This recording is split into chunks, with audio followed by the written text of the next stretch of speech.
Quero convidar os irmãos a abrirem comigo as suas Bíblias em 1 João. Nós vamos ler no capítulo 4, a partir do versículo 7.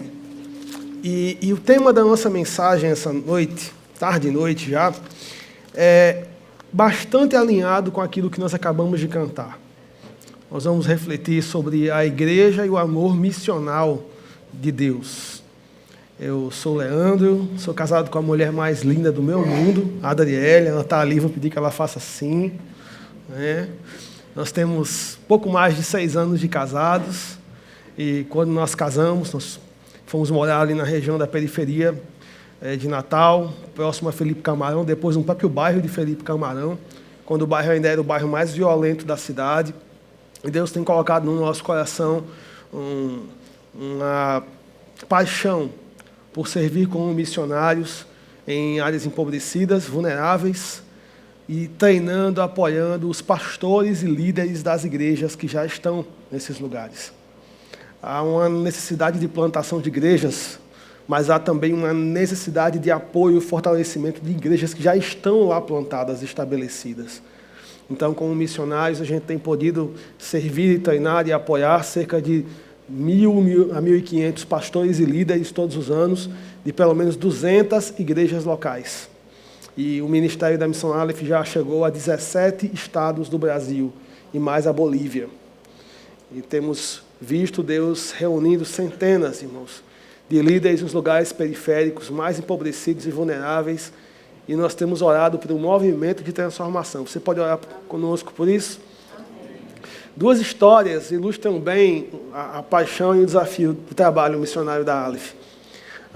Eu lembro que no começo do nosso congresso, nós temos um congresso anual, alguns irmãos aqui da igreja participaram já, que é voltado especialmente para a liderança das áreas mais empobrecidas, periféricas.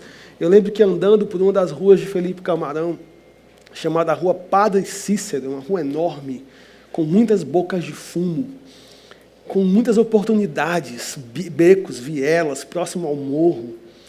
Eu lembro de chegar em uma esquina e encontrar uma igreja muito bem localizada, com um enorme potencial para ser uma agência de transformação naquela rua. Talvez ali na Rua Padre Cícero morem pelo menos umas 8.000 pessoas nos seus entornos, suas vielas, seus becos, nas proximidades do morro, perto da linha do trem, na favela do Fio, embaixo dos fios de alta tensão. Que potencial, irmãos!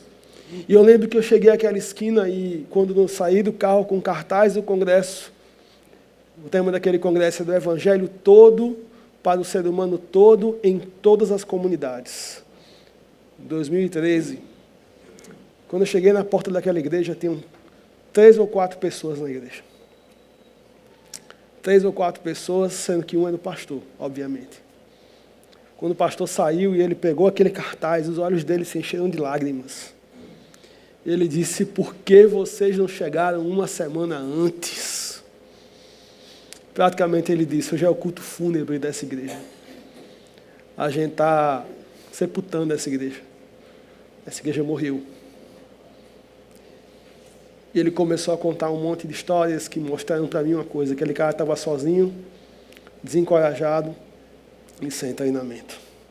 Talvez até ele tivesse a paixão que o levou a plantar aquela igreja, ou iniciar aquele trabalho, mas ele não tem apoio de ninguém. E tantas coisas aconteceram.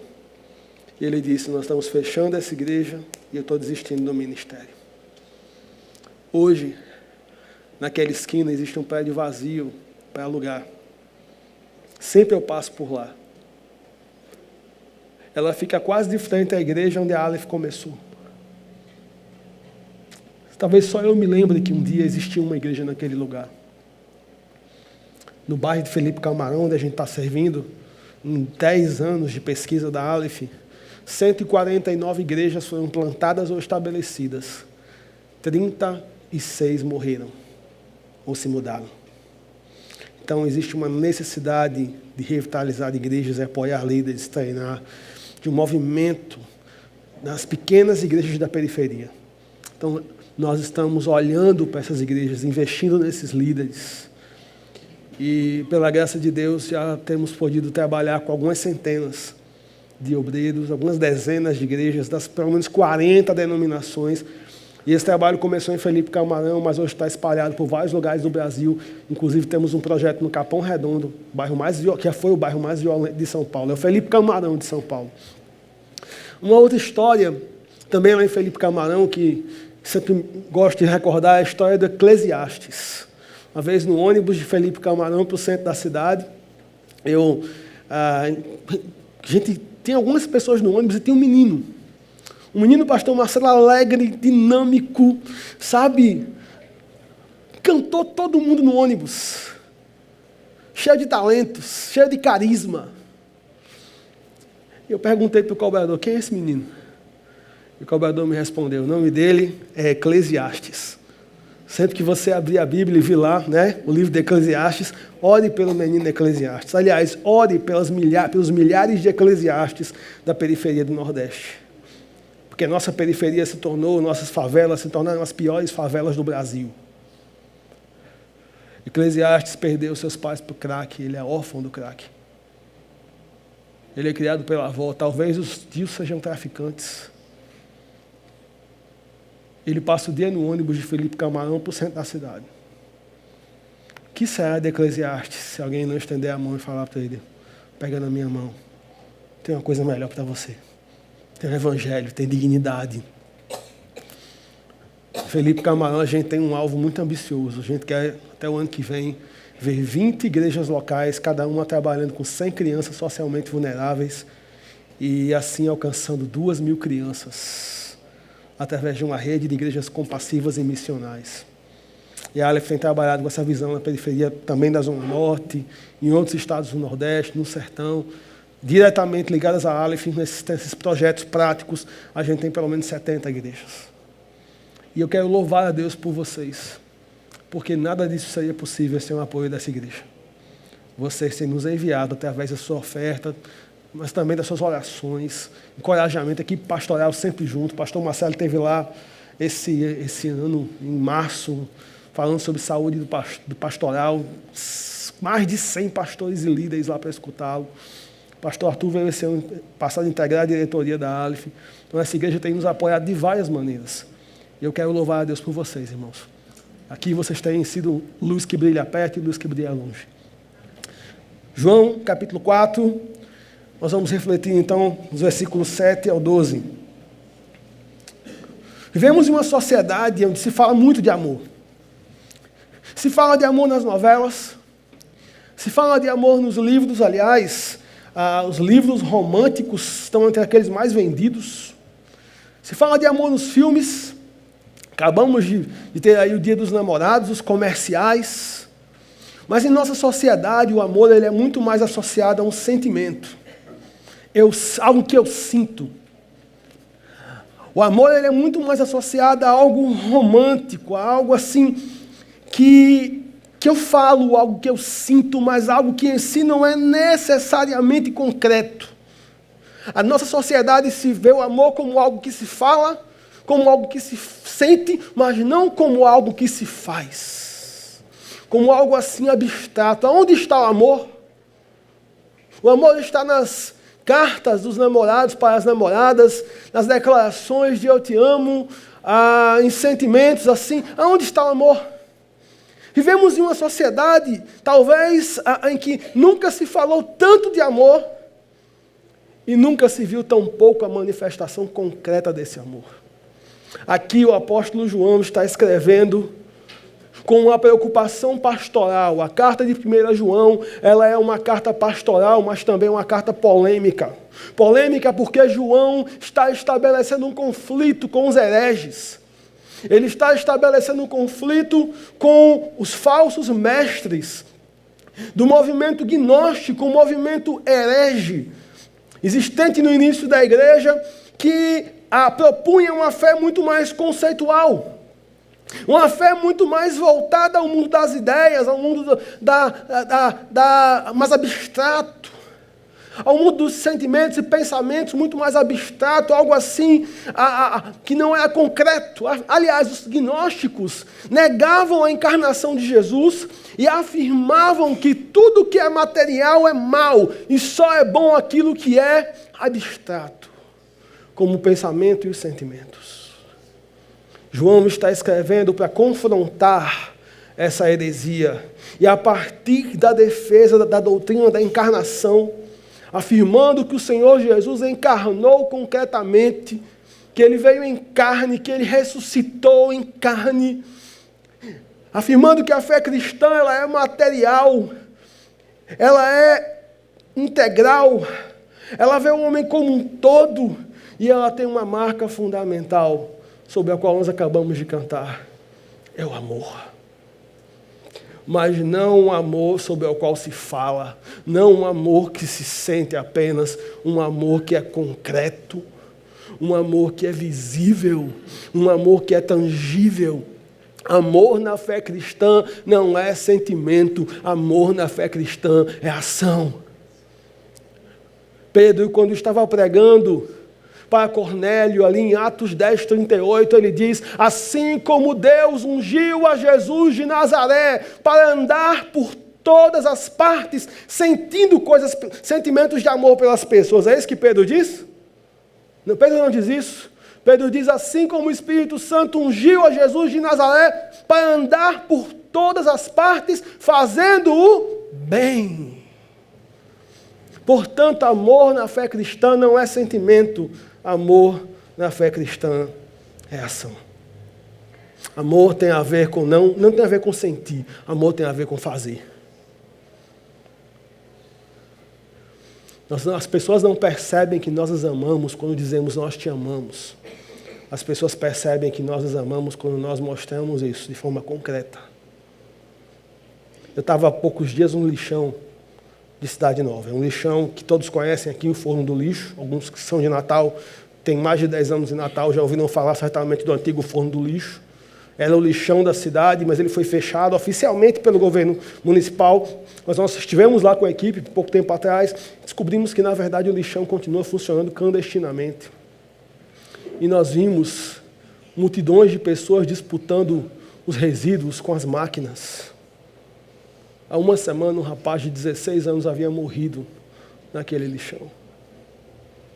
Eu sentei com um menino chamado Léo e perguntei: cara, com quantos anos você chegou nesse lixão? 7 anos. Léo tinha 19. Ele passou o final da sua infância, toda a sua adolescência, estava passando a sua juventude no contexto único daquele lixão.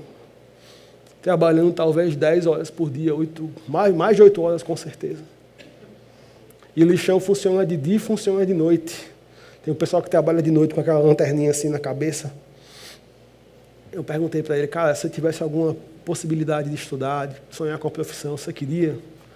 Ele falou, baixou a cabeça e disse: eu não tenho nenhuma oportunidade.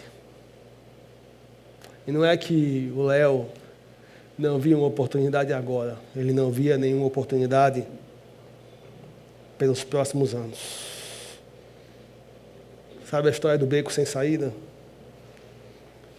Chegar no lixão, entregar um folheto para o Léo e falar Jesus te ama, não é demonstrar amor por ele.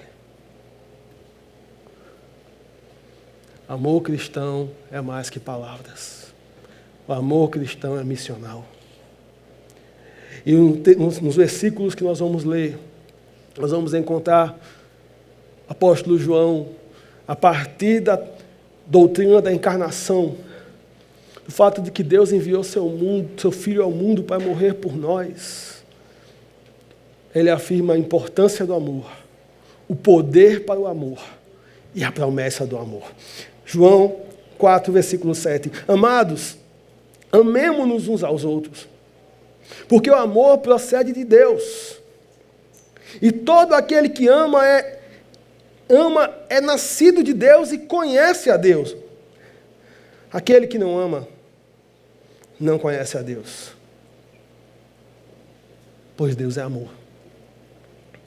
Nisso se manifestou o amor de Deus em nós, em haver Deus enviado o seu Filho unigênito ao mundo, para vivermos por meio dele. Nisto consiste o amor, não em que nós tenhamos amado a Deus, mas em que ele nos amou e enviou o seu Filho, como propiciação pelos nossos pecados. Amados, se Deus de tal maneira nos amou, devemos nós também amar uns aos outros. Ninguém jamais viu a Deus. Se amarmos uns aos outros, Deus permanece em nós e o seu amor é em nós aperfeiçoado. Se amarmos uns aos outros, Deus permanece em nós e o seu amor é em nós aperfeiçoado. Meus irmãos, o apóstolo João aqui afirma a importância do amor.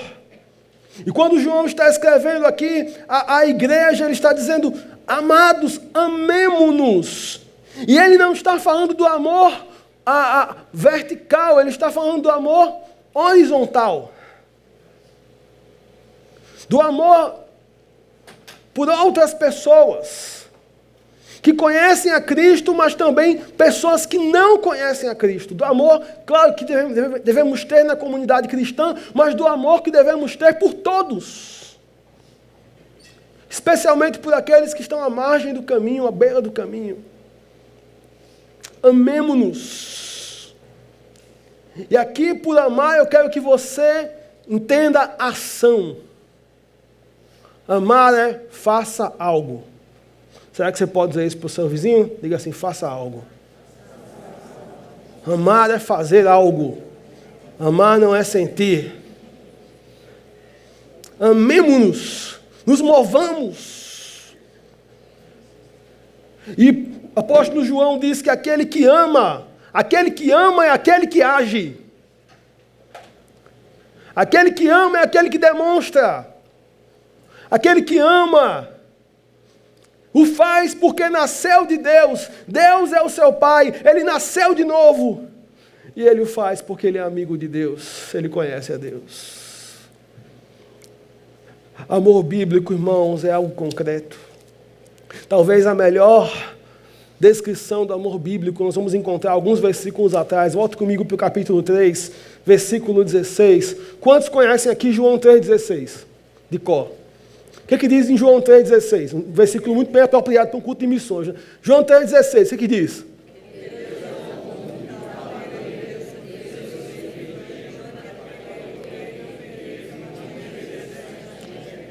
Maravilha. Agora, sem olhar para a Bíblia, quem é que pode dizer para mim o que diz em 1 João 3,16?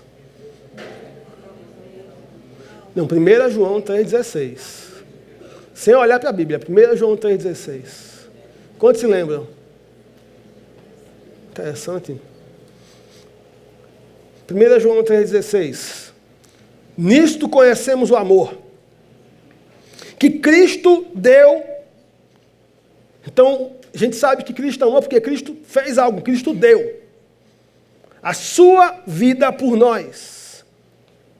E devemos dar nossa vida pelos irmãos. Ora, aquele que possuir recursos desse mundo e vir a seu irmão padecer necessidade e fechar-lhe o seu coração, como pode permanecer nele o amor de Deus?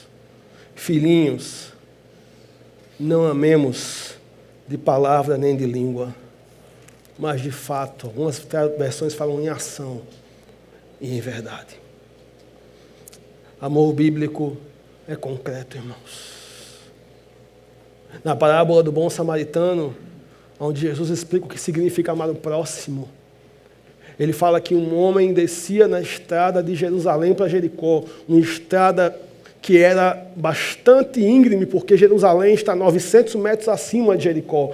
Então, descer de Jerusalém para Jericó é descer uma ladeira, cheia de pedras, cheia de lugares em que criminosos podem se esconder. Possivelmente, Jesus escolheu um dos lugares mais perigosos daquela época para situar a história do bom samaritano.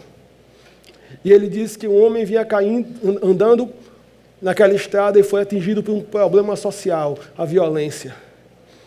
E ele foi assaltado. Naquela época, assalto, você batia para depois roubar. Não tinha arma, né? Revólver. Então, se dava uma surra para depois roubar. E ele é deixado à beira da morte. E passa um levita e um sacerdote.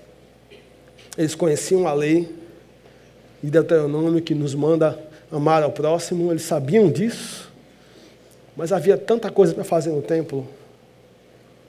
Atividades internas, talvez eles estivessem com medo que os assaltantes tivessem se escondidos para esperar alguém e roubar também. Mas o fato é que eles passam de largo, seguem o caminho para o templo. Talvez eles pensassem que o coração de Deus estava no templo, que o coração de Deus estava no culto, que o coração de Deus estava nas canções, que o coração de Deus estava nas atividades que eles iam realizar durante o culto. E aí Jesus escolhe um samaritano. Acaba que o judeu tinha um preconceito tão grande que o judeu não comia num prato que o samaritano comesse e não tomava num copo que o samaritano bebesse. E ele disse que o samaritano foi tomado de profunda compaixão. A palavra aqui é a mesma que a gente encontra lá em Mateus 9. Jesus também sente essa profunda compaixão quando ele vê as multidões. Também a palavra para o pai ali na parábola do filho pródigo. O pai é tomado de profunda compaixão. É algo que torce o nosso coração por dentro e nos faz agir. A gente não consegue ficar parado quando sente isso. Amor bíblico tem a ver com isso, irmãos. Amor bíblico tem a ver com esse quebrantamento dentro de nós que nos leva para a ação. E o homem muda a sua agenda, desce do seu cavalo, trata daquele homem, leva ele para um lugar seguro, investe recursos para ajudá-lo. Faz tudo o que está ao seu alcance, porque ele foi tomado de profunda compaixão. E o que é compaixão, senão amor em ação? O mundo precisa ver uma igreja compassiva. O mundo precisa ver uma igreja que muda a sua agenda para alcançar aqueles que estão caídos. E, meus queridos, isso é muito sério. O amor é muito importante na fé cristã, porque quem não ama é quem não age. Não conhece a Deus, afirma o apóstolo João. O apóstolo Tiago escreveu dizendo: me mostra a tua fé sem as tuas ações, que eu vou te mostrar a minha fé pelas minhas ações. Porque a fé sem obras é morta. Eu estava ensinando um grupo de jovens num treinamento missionário em Recife. E falamos sobre missão integral o dia todo. À noite eles foram evangelizar. E eles chegaram no centro de Recife. E aí eles encontraram alguns moradores de rua, pessoas em situação de rua, e falaram de Jesus para eles, e a mensagem deles foi praticamente assim: Jesus te ama, Jesus te ama, Jesus te ama, Jesus te ama, Jesus te ama, Jesus te ama, Jesus te ama, Jesus te ama, Jesus te ama. No final, um morador de rua se levantou e disse: é muito fácil para vocês falar que Jesus me ama. Quando você sair daqui, você vai ter uma cama bem quentinha para dormir. E eu vou continuar deitado aqui nesse papelão. Quando você sair daqui, você vai poder se aquecer, porque a noite está fria. Mas eu vou continuar aqui no frio. Quando você sair daqui, você vai ter uma comida bem gostosa para comer em algum lugar. E eu vou ficar aqui, com fome. Quando sair daqui, você vai se confraternizar com pessoas, encontrar família, amigos, irmãos. E eu vou continuar aqui, sozinho. Você parecia tão santo, tão perto de Deus. Mas eu ainda estou com fome, na rua, sozinho, desabrigado e com muito frio. As pessoas sabem que Jesus as ama. O que elas querem saber é se a gente as ama. Onde está o nosso amor tão cantado? Se é tão fácil se incomodar com um outdoor de mulheres seminuas num sinal, ou de homens seminus num sinal, e não se indignar com um jovem, praticamente, em São Paulo a gente vê isso, jovens que parecem quase com um zumbi no sinal, por causa do crack, ou uma criança seminua pedindo no sinal para comprar a pedra, porque tem criança começando a usar pedra com 5 anos. Amor bíblico é ação. John Stott, comentando esse texto, ele diz que dizer que conhece a Deus sem amar é como eu dizer que sou amigo de um estrangeiro. Dizer que eu sou amigo de Mick Jagger.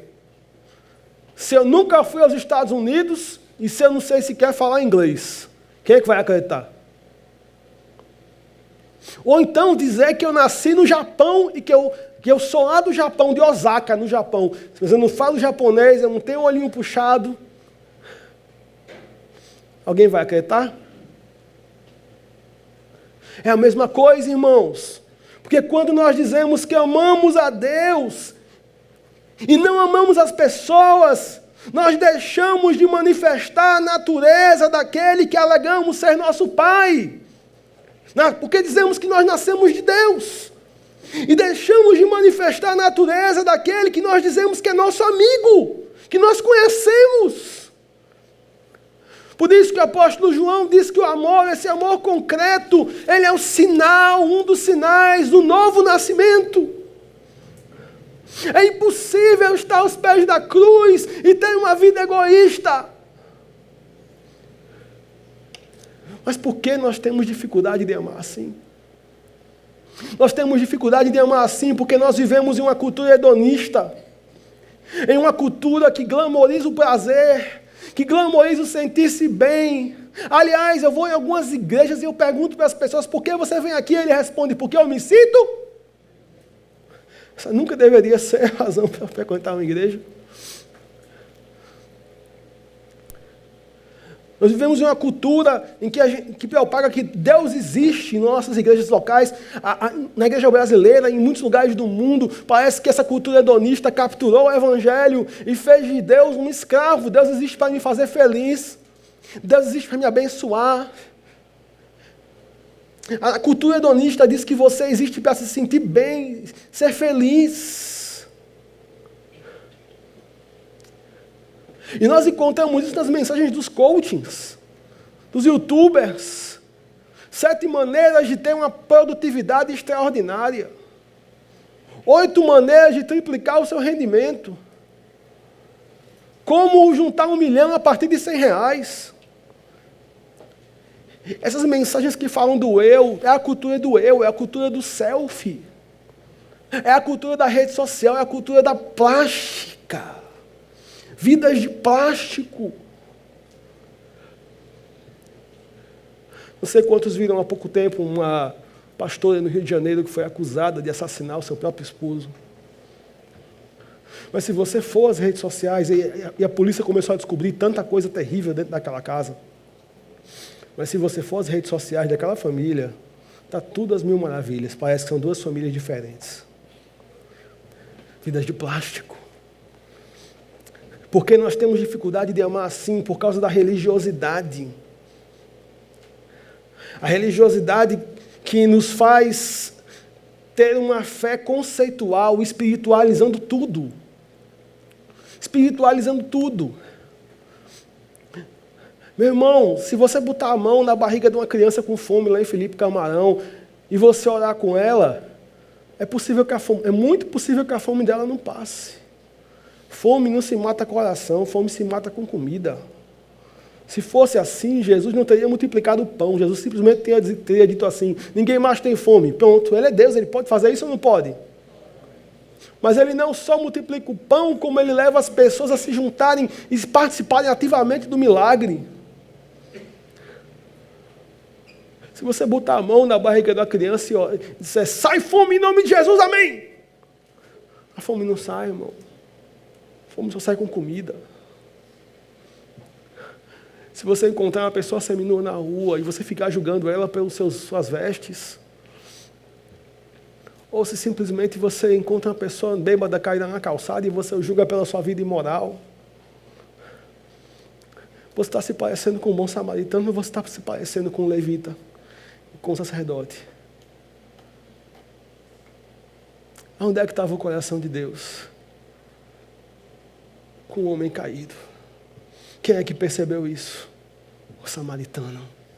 Jesus está chamando a gente para ser samaritanos, para sair por essa cidade, interrompendo vidas arrasadas pelo pecado, trazendo para elas o amor de Deus através das nossas ações, da nossa proclamação.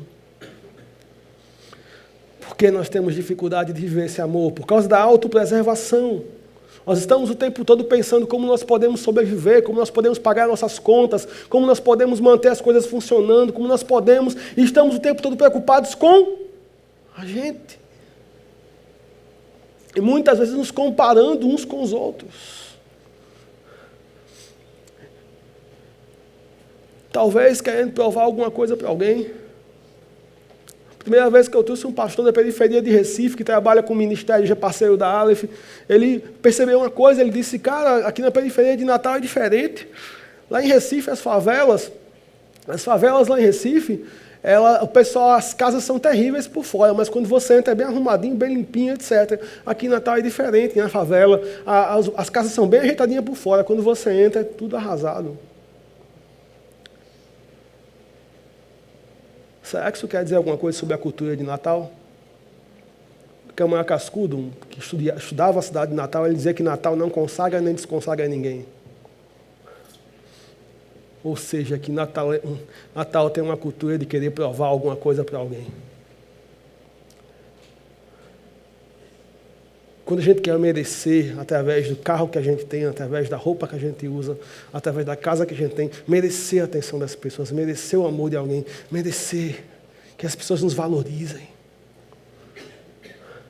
Por isso que a gente não consegue amar desse jeito.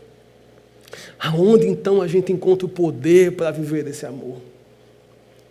O poder para viver esse amor nós o encontramos no Evangelho. E é por isso que João, a partir do versículo 9, mais uma vez prega o Evangelho. Ele diz, nisso se manifestou, e a palavra aqui no grego tem a ver com uma manifestação pública, como uma passeata, como uma marcha, que ninguém pode assim esconder, algo muito público. Nisto se manifestou publicamente o amor de Deus em nós. Não por algo que nós fizemos para merecer, não por algo que nós fizemos para conquistar ou para ser valorizado, não. Nisso se manifestou o amor de Deus por nós, em haver Deus enviado o seu Filho unigênito ao mundo para vivermos por meio dele. Sabe como nós podemos ter esse amor, irmãos?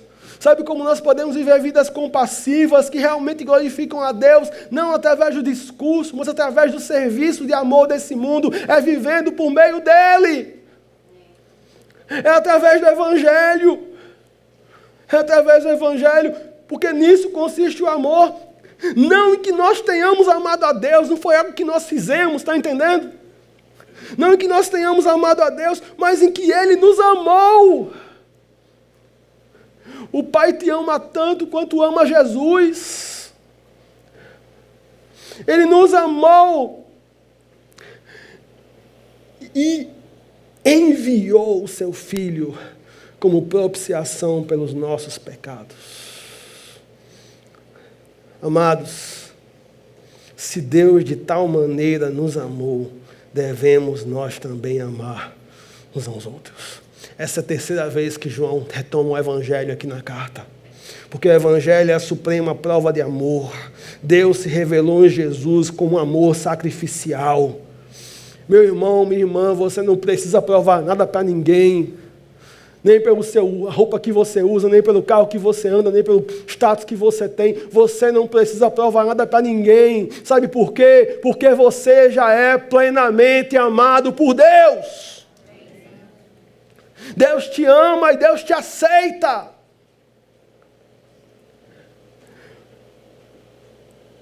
O amor primário, ele não é nosso. Não é causado por ninguém, não é causado por nós. É um amor espontâneo. É o amor de Deus e todo o nosso amor é apenas um reflexo desse amor de Deus e uma resposta a Ele, uma resposta ao Evangelho. O amor é sacrifício próprio à procura do bem do outro, se necessário à custa do próprio bem. Foi isso que Jesus fez por nós. Ele se entregou por nós.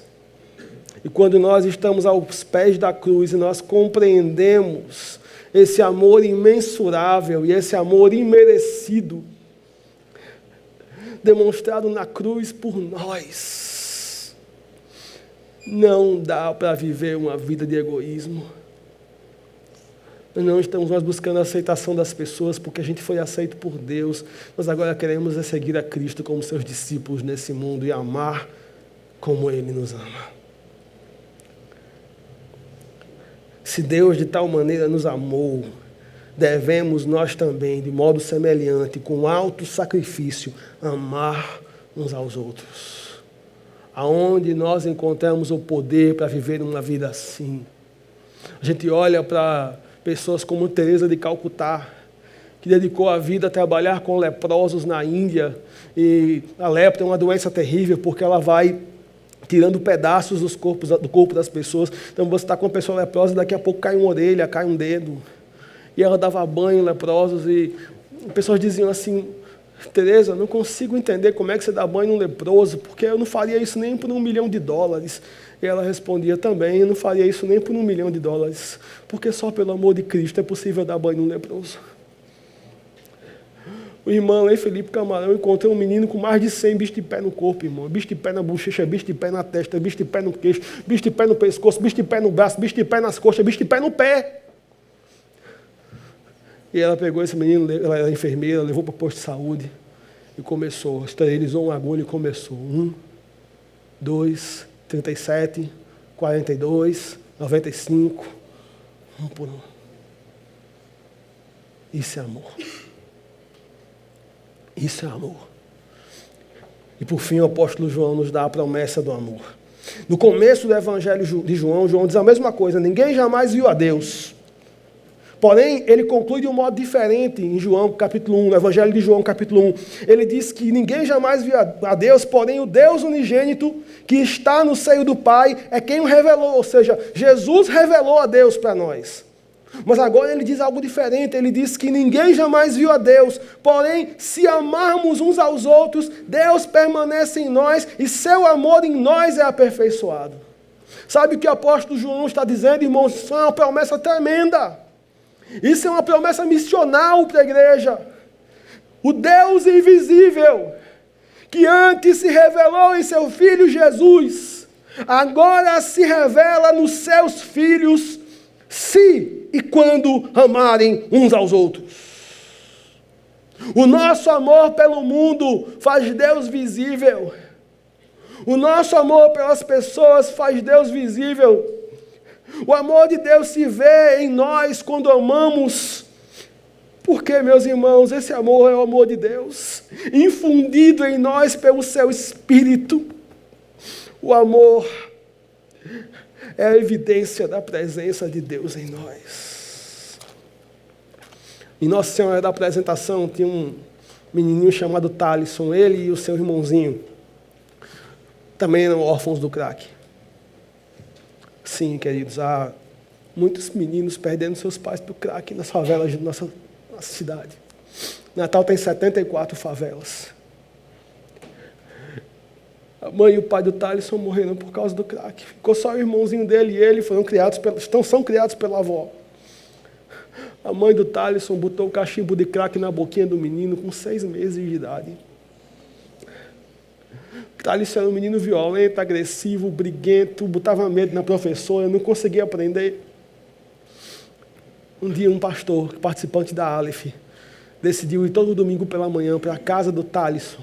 Casebrezinho que ele morava, ensinar matemática. Esse pastor acho que não sabia nem matemática, mas essa é outra história. Todo domingo pela manhã, o Thalisson e o irmãozinho dele tinham um lanche, tinha 2 crianças. Depois o Thalisson e o irmãozinho dele começam a chamar os amiguinhos. Depois começam a chamar e daqui a pouco aquela salinha não cabia mais de menino.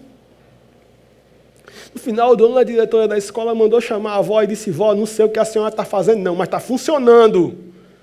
Continue. Nasceu um projeto chamado Espaço Comunitário. Nossa Senhora da Apresentação. Hoje o bairro mais violento de Natal. Dezenas de crianças sendo alcançadas por ações como karatê, reforço escolar. Chegou a brinquedoteca. Voluntários. Eu estive lá. Eu olhei nos olhinhos do Thalisson, porque tempos atrás tinham perguntado para o Thalisson assim: o que você quer ser quando crescer? E o Thalisson respondeu assim: quando eu crescer eu quero ser traficante. Que é o cara que tem um tênis bom, o cara que tem uma roupa legal, é o cara que bota medo. Aí eu olhei no olhinho dele e perguntei: Thalisson, o que você quer ser quando crescer? Ele deu um sorriso daqui a aqui, irmãos. E ele me respondeu: quando eu crescer, eu quero ser pastor e professor. É isso que o amor missional de Deus faz através de nós. Ele transforma as pessoas. E que esse amor possa correr como um rio através da nossa vida e transformar todos os lugares por onde nós passarmos. As pessoas precisam ouvir mais e ver mais. Que elas vejam através de nós. Vamos orar? Obrigado, Senhor, por essa noite. Obrigado pela Tua palavra viva, Senhor, que é poderosa para transformar o nosso coração e, através de nós, Senhor, transformar a vida de tantos outros. Pai, minha oração essa noite, que o Senhor possa levar cada um dos meus irmãos aqui incomodados. Que ao longo dessa semana, Senhor, que o Senhor os levar pelas ruas da cidade, como sal e luz que são, eles possam se perguntar como eu posso demonstrar o amor de Deus para essa pessoa caída na calçada. Como eu posso demonstrar o amor de Deus para esse menino aqui nesse lugar? Porque, Senhor, talvez a gente não consiga transformar a vida de 50 ou 30 pessoas, mas nós podemos ser instrumentos do Senhor para transformar um de cada vez. Como foi com Thalisson, Senhor. Ó Deus, as pessoas estão ansiando por ver esse amor, não em palavras, mas em ação. E que quando nós proclamarmos o Evangelho do Cristo que se entregou por nós, nós possamos fazer isso em um contexto que nós estamos nos dando pelas pessoas. Obrigado por essa igreja a quem o Senhor tem dado uma visão missional tão extraordinária. Continue usando, Senhor, esta igreja, cada um dos meus irmãos, de forma que o nome de Cristo seja mais e mais glorificado para a Tua honra e glória.